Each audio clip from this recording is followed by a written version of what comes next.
അടുത്ത വർഷം മുതൽ ഡ്രൈവിംഗ് ലൈസൻസ് ലഭിക്കുക എന്നത് അത്ര എളുപ്പമുള്ള കാര്യമായിരിക്കില്ല.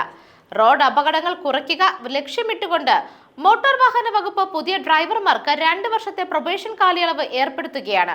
ഈ കാലയളവിൽ ഡ്രൈവിംഗ് സംബന്ധമായ കുറ്റകൃത്യങ്ങളിൽ പിടിക്കപ്പെട്ടാൽ ഡ്രൈവർമാർക്ക് നെഗറ്റീവ് പോയിന്റുകൾ ലഭിക്കും. ഒന്നിലധികം തവണ ഗതാഗത കുറ്റകൃത്യങ്ങളിൽ പിടിക്കപ്പെട്ടാൽ ഡ്രൈവിംഗ് ലൈസൻസ് റദ്ദു ചെയ്യുകയും പിന്നീട് ലേണേഴ്സ് മുതൽ ലൈസൻസ് ലഭിക്കാൻ മുഴുവൻ പ്രക്രിയകളും ആദ്യം മുതൽ നടത്തേണ്ടിയും വരും. സംസ്ഥാനത്തെ റോഡ് അപകടങ്ങളിൽ 70% ലൈസൻസ് ലഭിച്ചതിന്റെ ആദ്യ 3 വർഷങ്ങളിലാണ് സംഭവിക്കുന്നതെന്നും പഠനത്തിൽ കണ്ടെത്തിയതിന്റെ അടിസ്ഥാനത്തിലാണ് മോട്ടോർ വാഹന വകുപ്പിന്റെ പുതിയ നടപടി. റോഡ് അപകടങ്ങൾ താരതമ്യേന കുറവായ ബ്രിട്ടനിലെ രീതി സംസ്ഥാനത്ത് നടപ്പിലാക്കാനാണ് ഉദ്ദേശിക്കുന്നത്. അപകടങ്ങൾ കുറയ്ക്കുന്നതിനായിട്ടുള്ള വിപുലമായ മാറ്റങ്ങളുടെ ഭാഗമായിട്ടാണ് പ്രൊബേഷൻ സംവിധാനം ഏർപ്പെടുത്തുന്നത് എന്ന് ട്രാൻസ്പോർട്ട് കമ്മീഷണർ സി നാഗരാജു പറഞ്ഞു.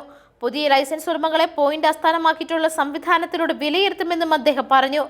സിഗ്നൽ മറികടക്കുകയോ സീറ്റ് ബെൽറ്റ് ധരിക്കാതിരിക്കുകയോ പോലുള്ള ഗതാഗത കുറ്റകൃത്യത്തിന് പിടിക്കപ്പെട്ടാൽ പുതിയ ലൈസൻസ് ഉടമയ്ക്ക് 2 നെഗറ്റീവ് പോയിന്റുകൾ നൽകും. 6 തവണ നെഗറ്റീവ് പോയിന്റ് ലഭിച്ചാൽ അവരുടെ ലൈസൻസ് റദ്ദാക്കും. തുടർന്ന് ലേണേഴ്സ് ലൈസൻസിൽ തുടങ്ങി മുഴുവൻ പ്രക്രിയയും അവർ വീണ്ടും നടത്തേണ്ടി വരുമെന്നും അദ്ദേഹം കൂട്ടിച്ചേർത്തു.